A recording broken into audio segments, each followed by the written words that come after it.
అప్పుల బాధలు వెంటాడుతున్నాయా? అయితే 6 JVR వారి జాతిరత్నాలు ధరించండి. వెల్కమ్ బ్యాక్ టు మనం టీవీ.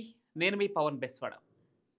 అహ్మదాబాద్ ప్లేన్ క్రాష్లో 241 మంది ప్రయాణికులు మెడికో భవనంపై కూలిన తర్వాత అక్కడ 24 మంది స్పాట్ డెడ్ అయ్యారు. మరొక 10 మంది అంటే మొత్తం 33 మంది మెడికోలు మరణించినట్లుగా ఇప్పటికే మనకి కన్ఫర్మ్ అయిపోయింది. ఇక 241 మంది ప్రయాణికులకు సంబంధించి వారి డిఎన్ఏ టెస్టులు చేయడం జరుగుతుంది. వారి ఫ్యామిలీస్కి ఆ డెడ్ బాడీస్ని అప్పగించడం జరుగుతుంది. అయితే 241 మంది ప్రయాణికుల్లో ఎంతమంది డెడ్ బాడీస్ని ఫ్యామిలీకి అప్పచెప్పారు, డిఎన్ఏ టెస్టులు ఎలా జరుగుతున్నాయి, ఎక్కడ జరుగుతున్నాయి అనే డీటెయిల్స్ మీకు చెప్పే ప్రయత్నం చేస్తాను. గుజరాత్ గాంధీనగర్లో ఇప్పటికే అక్కడ ఉన్నటువంటి ఫోరెన్సిక్ ల్యాబ్లో ఈ డిఎన్ఏ టెస్టులు నిర్వహించడం జరుగుతుంది. అయితే ఈ డిఎన్ఏ టెస్టులలో కొంత గందరగోళ పరిస్థితి నెలకొన్నదని కొన్ని వార్తలు ఇప్పుడు కొంత హల్చల్ చేస్తూ ఉన్నాయి. డిఎన్ఏ టెస్టులు అంటే ఈ ఈ యొక్క దుర్ఘటన జరిగి దాదాపుగా 4 రోజులు కావస్తోంది. ఇంకా 241 మందిలో కేవలం 83 మంది డెడ్ బాడీస్ని మాత్రమే తిరిగి వారి ఫ్యామిలీస్కి అప్పచెప్పడం జరిగిందని, ఇప్పటి వరకు 133 అంటే ప్రస్తుతం ఈ సెకండ్ వరకు జరిగినటువంటి డిఎన్ఏ టెస్టుల వారిగా చూస్తే 133 డిఎన్ఏ టెస్టులు మాత్రమే వారి ఆ మృతదేహాలకు మ్యాచ్ అయ్యాయని చెప్పేసి, అదేవిధంగా 83 డెడ్ బాడీస్ మాత్రమే వారి ఫ్యామిలీకి రిటర్న్ చేశారని చెప్పేసి తెలుస్తూ ఉంది. దీనికి సంబంధించిన డీటెయిల్స్ ఒకసారి మనం చూస్తే, Air India crash 125 DNA matches confirmed, 83 bodies handed over to families. Yes, ఇది 4 అవర్స్ బ్యాక్ ఇప్పుడున్న సమాచారం మేరకు అయితే 133 డిఎన్ఏలు మ్యాచ్ అయ్యాయని చెప్పేసి 93 బాడీల వరకు తిరిగి వాళ్ళ ఫ్యామిలీస్కి అంటే మృతదేహాన్ని అప్పచెప్పడం జరిగిందని మనకి వస్తున్నటువంటి తాజా అప్డేట్. దీంట్లోనే మనం 2 రోజుల క్రిందటే మనం చూసాం, గుజరాత్ మాజీ ముఖ్యమంత్రి విజయ్ రూపానీ అతని మృతదేహానికి అంత్యక్రియలు నిర్వహించడం జరిగింది ముంబైలో. అదేవిధంగా ఇప్పుడు సుమిత్ సబర్వాల్కి సంబంధించినటువంటి చాలా వీడియోస్ సోషల్ మీడియాలో సర్క్యులేట్ అవుతూ ఉన్నాయి.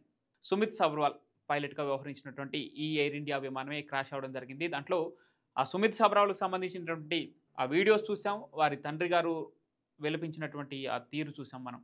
అంటే నేను ఇంటి దగ్గరే ఉండి నిన్ను చూసుకుంటా నాన్న అని చెప్పి చెప్పినటువంటి సుమిత్ సబర్వాల్ని వాళ్ళ నాన్న వద్దని వారించి, నువ్వు డ్యూటీకి వెళ్ళు, నా కోసం నువ్వు ఉద్యోగం మానుకోవాల్సిన పని లేదని చెప్పేసి సుమిత్ సబర్వాల్ తండ్రి చెప్పి పంపించాడు.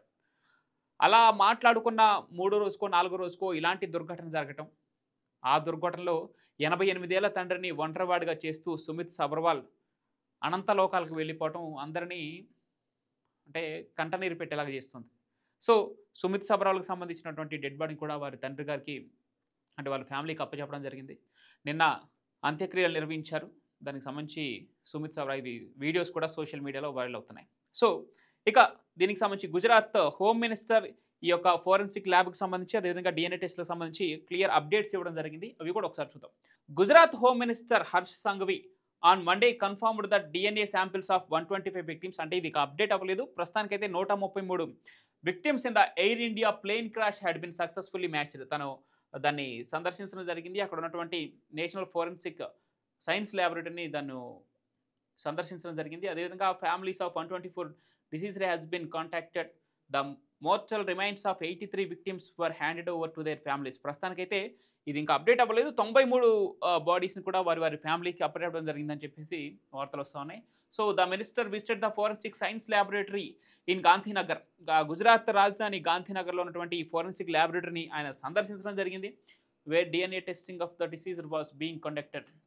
The testing was being done by teams of from the FSL and national forensic sciences university and NFSU వీరి ఆధ్వర్యంలో నిర్వహించేటటువంటి గాంధీనగర్లో ల్యాబొరేటరీని హోమ్ మినిస్టర్ సందర్శించడం జరిగింది. దానికి సంబంధించిన డీటెయిల్స్ ఆయన వెల్లడించడం జరిగింది. ఇప్పటికే మనకు వచ్చినటువంటి అప్డేట్ ప్రకారం 133 బాడీలు మాత్రమే వాళ్ళు ఆ డిఎన్ఏ మ్యాచ్ చేయడం జరిగింది. అదేవిధంగా 93 బాడీల వరకు మాత్రమే వారి ఫ్యామిలీస్కి అప్పచెప్పడం జరిగింది. దాంట్లోనే మన గుజరాత్ మాజీ ముఖ్యమంత్రి మృతదేహం, అదేవిధంగా పైలట్ సుమిత్ సబర్వాల్ మృతదేహాన్ని కూడా వారి ఫ్యామిలీకి అప్పగించారు. ఈ యొక్క అంత్యక్రియలు కూడా ముగిశాయి. అయితే ఇక్కడ కొంత గందరగోళ పరిస్థితి నెలకొంది అని వార్తలు వస్తున్నాయి. పూర్తిగా దహనం అయిపోవడం వల్ల కూడా డిఎన్ఏ టెస్టులు ఆలస్యం అవుతున్నాయని చెప్పేసి, ఈ ఘటన జరిగి దాదాపుగా 4 నుంచి 5 రోజులు కావస్తున్నా కూడా మృతదేహాలు వారి ఫ్యామిలీకి అప్పచెప్పకపోవడంతో అక్కడ గుజరాత్లో వారి ఫ్యామిలీస్ ఇంకా ఎదురు చూస్తూ ఉన్నారు. కనీసం మృతదేహం వస్తే అంత్యక్రియలు నిర్వహించుకుంటాం. వారి ఆచారాల ప్రకారం అని చెప్పేసి ఈ ఫ్యామిలీస్ చాలామంది వారు విలిపిస్తున్నటువంటి తీరు సోషల్ మీడియాలో కొన్ని కొన్ని వీడియోలు చూస్తా ఉంటే నిజంగా చాలా బాధ అనిపిస్తుంది. అంటే సహజ మరణం అయితే అదే రోజు లేదంటే ఆ తర్వాత రోజు అంత్యక్రియలు నిర్వహించుకొని వారి ఆచార సాంప్రదాయాల ప్రకారం చివరి చూపు చూసుకొని ఇలా ముగుస్తా ఉంటాయి అంత్యక్రియలు. కానీ ఇక్కడ ఆఖరి చూపుకు నోచుకోలేదు. కనీసం డెడ్ బాడీ అంటే ఇచ్చేటువంటి డెడ్ బాడీ తమదో అంటే వారి కుటుంబీకులదో కాదో ఏదైతే దుర్ఘటనలో మరణించారో వారు ఇచ్చినటువంటి డెడ్ బాడీ మా ఫ్యామిలీదో కాదో అనే ఆలోచన ఒకంత ఉంటా ఉంటది ఎవరికైనా. కానీ డీఎన్ఏ టెస్ట్ ఆధారంగా ఇవ్వడం జరుగుతుంది కాబట్టి డీఎన్ఏ టెస్ట్ బాగా కాలిపోయిన బాడీస్ మీద డీఎన్ఏ టెస్ట్ చేయడానికి కొంత టైం పడతా ఉంది. అదేవిధంగా ఇంతమంది మరణించిన ఒకే చోట డీఎన్ఏ టెస్ట్‌లకి ఆ ఫోర్స్ కూడా అంతమంది ఉండి ఈ టెస్టులు చేయడం జరుగుతుంది. వారందరినీ గుర్తించి ఈ మృతదేహాలు వారి కుటుంబాలకు అప్పచెప్పడం కొంత లేట్ అవుతుంది. ఈ నేపథ్యంలోనే కుటుంబాలు కూడా కొంత గందరగోళ పరిస్థితులు ఎదుర్కొన్నట్టు తెలుస్తుంది. ఇంకొకటి కొన్ని వార్తలు చూస్తా ఉంటే విజయ్ రూపానికి సంబంధించినటువంటి పూర్తి ఆర్గాన్స్ అంటే బాడీకి సంబంధించిన అన్ని పార్ట్‌లు ఉండట్లేదు.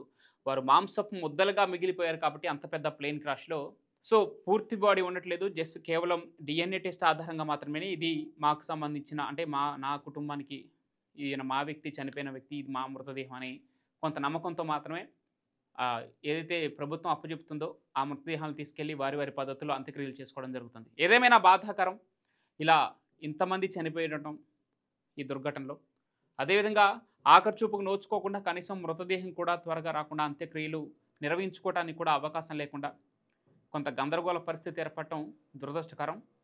మరికొద్ది రోజుల్లోనే దానికి సంబంధించి ఇంకా మరొక 1 డేలో నాకు తెలిసి మిగతా డెడ్ బాడీస్‌ని కూడా గుర్తించి ఆ డీఎన్ఏ టెస్ట్‌లు మ్యాచ్ చేసి మిగతా కుటుంబాలు కూడా వారి బాడీస్‌ని అప్పగించడం జరుగుతుందని చెప్పేసి ఈ హర్ష్ సంఘవి ప్రకటించడం జరిగింది. దానికి సంబంధించి ఆయన ఈ మంత్రి అక్కడ ఎఫర్ట్స్ పెట్టి ఎవరైతే ఈవినింగ్ వరకు అంటే మధ్యరాత్రి వరకు ఇట్లాంటి ఈ టెస్ట్‌లన్నీ చేస్తున్నారో వారందరిని అప్రిషియేట్ చేయడం జరిగింది. వారు చేస్తున్నటువంటి కృషికి. For the last many days FSL and NFSU teams are tirelessly working round the clock. Yes అంటే 24 గంటలు పనిచేస్తూ ఉన్నారు ఈ డీఎన్ఏ టెస్ట్‌ల గురించి ఎన్ఎఫ్ఎస్యు. అండ్ టిల్ 10:58 PM అంటే రాత్రి 11 గంటల వరకు కూడా వాళ్ళు వర్క్ చేయడం జరిగిందని చెప్పేసి ఆయన ప్రశంసించడం జరుగుతుంది.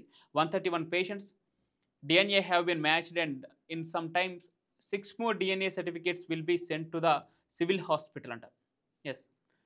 He added the senior officers of the police and FSL had been presented till late at night every day to monitor the process. ఇదంతా ప్రాసెస్‌ని మానిటర్ చేయడం కోసం ఉన్నటువంటి అక్కడే ఉండి దగ్గరే ఉండి పర్యవేక్షిస్తున్నటువంటి ఆఫీసర్‌లను కూడా హోమ్ మినిస్టర్ అప్రిషియేట్ చేయడం జరిగింది. According to him teams had worked through the night for the last 3 days to ensure the DNA samples could be matched and remains handed over to grieving families as quickly as possible.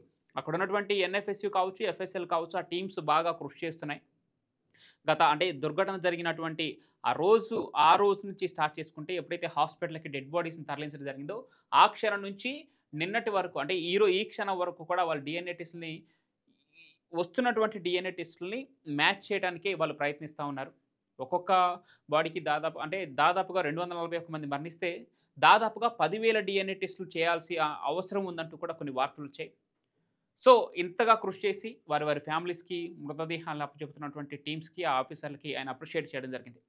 So మొత్తానికి DNA టెస్టులు త్వరగా పూర్తి చేసి ఆ మృతదేహాన్ని ఫ్యామిలీస్కి అందించాల్సిందిగా కూడా కోరుకుంటున్నాం. అదేవిధంగా ఈ దుర్ఘటనలో మరణించిన వారికి మరొకసారి నివాళి చెప్పుకుంటూ ఆ క్షతగాత్రులు త్వరగా రికవరీ అవ్వాలని చెప్పేసి తిరిగి ఆరోగ్యంగా బయటకు రావాలని చెప్పేసి కోరుకుంటున్నాం. Thank you.